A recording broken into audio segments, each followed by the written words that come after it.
Hello everyone. तो बिना time waste करे लेट्स स्टार्ट द वीडियो। तो जैसा कि आप स्क्रीन पे देख पा रहे हैं, जिस वैकेंसी की बात करने जा रहा हूँ वो आपकी पीजीआई एमईआर चंडीगढ़ की तरफ से रहने वाला है। तो सबसे पहले आपने इसकी मेन वेबसाइट पे आ जाना, जिसका नाम है pgimereducation.in पे आ जाना है। फिर आपने ऐसा इंटरफेस देखेगा तो उसमें रिक्रूटमेंट वाले ऑप्शन पे आप क्लिक करोगे तो उसके अंदर काफ़ी सारी आपको दिख जाएंगी। तो आपको यहाँ पे notice for various post why ECMR funded वाले ऑप्शन पे देखना है। फिर जैसा कि आप स्क्रीन पे देख ही पा रहे होंगे, आपकी यहाँ पे प्रोजेक्ट नर्स की वैकेंसी रहने वाली है। और मिनिमम आपका जीएनएम तो होना ही चाहिए, 4 ईयर का कोर्स होना चाहिए, 35 साल आपकी रहेगी। और ड्यूरेशन प्रोजेक्ट रहेगी वो 3 साल रहेगी। और इसके बारे में आगे बता दिया गया है कि लास्ट डेट आपको 16/2/2026 से पहले आपको ये भरना है। और कहाँ पे भेज देना है, submitted to room number 3004 floor department of cardiology के अंदर आपको भेजना है। एज रिलैक्सेशन आपको मिल जाएगी इसके अंदर।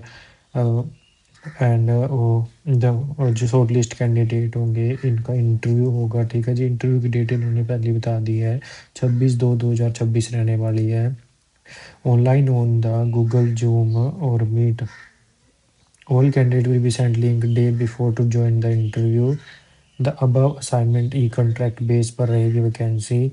Application lacking complete information as per the proforma. तो आप समझ गए होंगे कि आपका अब इंटरव्यू के लिए फिजिकल वहाँ पे आपको प्रेजेंट नहीं होना है। आपको क्या करना है, आपको गूगल मीट के थ्रू एक लिंक आएगा, उसके थ्रू आपको वहाँ पे ज्वाइन करना है। ठीक है, in the submission of the copies of the relevant document. अगर वो अच्छी ठीक ठीक नहीं है तो रिजेक्ट भी हो सकती है। जो appointment will be not waste and right to claim candidate for regular appointment. आप रेगुलर अपॉइंटमेंट नहीं कर सकते, एक कॉन्ट्रैक्ट बेस पे ही रहने वाली है। अगर अच्छी रही तो ये बढ़ सकती है। वैसे तो अगर एक बार आप लग जाते हो तो मैंने तो देखा नहीं कोई हटाते हुए, ऐसे कॉन्ट्रैक्ट पूरा हो जाता है तो बढ़ जाता है। ठीक है, तो इसमें ये एक अच्छी अपॉर्चुनिटी हो सकती है सबके लिए जो भी नर्सिंग है। द कंप्यूटर अथॉरिटी रिजर्व, उनके पास नंबर ऑफ वैकेंसी बढ़ाने का घटाने का सारा रिजर्व है इनके पास, कि ट्रैवलिंग अलाउंस नहीं दिए जाएंगे आपको। जो कैंडिडेट है उसको court of should not be convince by any court of law. उसके ऊपर कोई भी लॉ को नहीं चलना चाहिए। केस जो डिसीजन है वो इनके द्वारा ही फाइनल होगा। Canvassing of all court will be disqualification. तो इसमें इन्होंने ये फॉर्म दिया है, ये भी आपको भरना है कि आप नॉन नॉन पोस्ट के लिए भर रहे हो या फिर आप प्रोजेक्ट स्टाफ के लिए भर रहे हो। डिपार्टमेंट ऑफ कार्डियोलॉजी के अंदर रहने वाला है आपकी मेडिकल पीजीएमआर। यहाँ पे जैसे कि आपका यहाँ पे आ जाएगा, आपका नाम आ जाएगा, फिर आपका यहाँ पे फादर का नाम आ जाएगा। यहाँ पे आपकी आ जानी है फ़ोटो, और यहाँ पे आपकी आ जानी है डेट ऑफ बर्थ है। यहाँ पे मेल फीमेल आ जाना है आपको। बीएससी नर्सिंग, तो आप यहाँ पे क्या लिखोगे, फर्स्ट लिखोगे, यहाँ 10th लिखोगे। आपका किस इंस्टीट्यूट से है, आपका कॉलेज का नाम, उसका स्कूल का नाम रहने वाला आपका सीबीएसई एचबीएससी रहने वाला। आपने कब पास की है वो, और फर्स्ट डिवीज़न में पास किया है या सेकंड डिवीज़न में पास किए हैं। 60 से ऊपर वाले तो सारे फर्स्ट डिवीज़न के अंदर ही आते हैं यहाँ पे। फिर आप ऐसे ही 12th का लिखोगे यहाँ पे स्कूल का नाम लिखोगे जो भी आपके स्कूल का नाम है। फिर आप बोर्ड लिखोगे, फिर आपने कब पास करी है वो लिखोगे, और फिर आप फर्स्ट डिवीज़न सेकंड डिवीज़न में हो तो वो आप लिखोगे यहाँ पे। ऐसे ही थर्ड करके ग्रेजुएशन का लिखोगे आप, कॉलेज का नाम, यूनिवर्सिटी आपकी कौन सी रहने वाली है, पीटी पीडी कुछ भी रह सकता है आपका, यहाँ से भी हो पास आउट, आपका ईयर रहेगा यहाँ पे। और आपकी 60% से ऊपर है तो आप फर्स्ट डिवीजन में आते हो यहाँ पे। ऐसे ही पोस्ट ग्रेजुएशन का भी आप यहाँ पे भर सकते हो। एक्सपीरियंस में आपका आएगा यहाँ पे, आप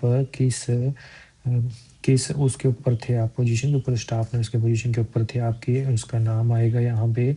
आप कुछ भी लिख सकते हो यहाँ पे। ठीक है, तो यहाँ पे आपका कब से कब तक रहा है वो भी आप यहाँ पे लिख सकते हो। ठीक है जी, तो इसके बाद आपकी अगर कोई ट्रेनिंग हुआ है वो लिख सकते हो, आपको कोई अवार्ड मिला है वो। यहाँ पे आपको स्टेटमेंट ऑफ पर्पस में अपने बारे में 100 वर्ड लिखना है कि आप वहाँ पे क्या क्यों काम करना चाहते हो, ये वो। मेल का एड्रेस आपका लिखना है यहाँ पे, आप मेलिंग एड्रेस, आपको ईमेल आईडी देनी है यहाँ पे, आपको परमानेंट एड्रेस लिखना है, टेलीफोन नंबर यहाँ पे, ईमेल आईडी यहाँ पे, आपको टेलीफोन नंबर, आपका मोबाइल नंबर। जो डॉक्यूमेंट आपको सेल्फ टेस्ट करने हैं वो करने हैं, degree diploma experience certificate proof attach list in the और अदर एनी, और फिर यहाँ पे आपको भर देनी है डेट, जिस भी डेट से आप अप्लाई कर रहे हो, प्लेस लिख देना है और यहाँ पर आपको साइन आ जाएंगे। ये था पूरा आपका जो फॉर्म रहने वाला है, ये रहने वाला है। तो इसके तो ये तो वैकेंसी आपको पता ही है, बस ये पीजीएमआर की वैकेंसी रहने वाली है, जो आपकी प्योरली कॉन्ट्रैक्ट बेस पे रहने वाली है। मैं इसमें कोई झूठ नहीं बोलूँगा आपको कि ये परमानेंट वैकेंसी आ गई है, यहाँ पे कॉन्ट्रैक्ट बेस पे रहने वाली है। अगर आप अच्छा काम करते हो तो ये इंक्रीज़ भी हो सकती है वैकेंसी, आपका टाइम पीरियड इंक्रीज़ हो जाएगा, आईसीएमआर के द्वारा फंडेड है।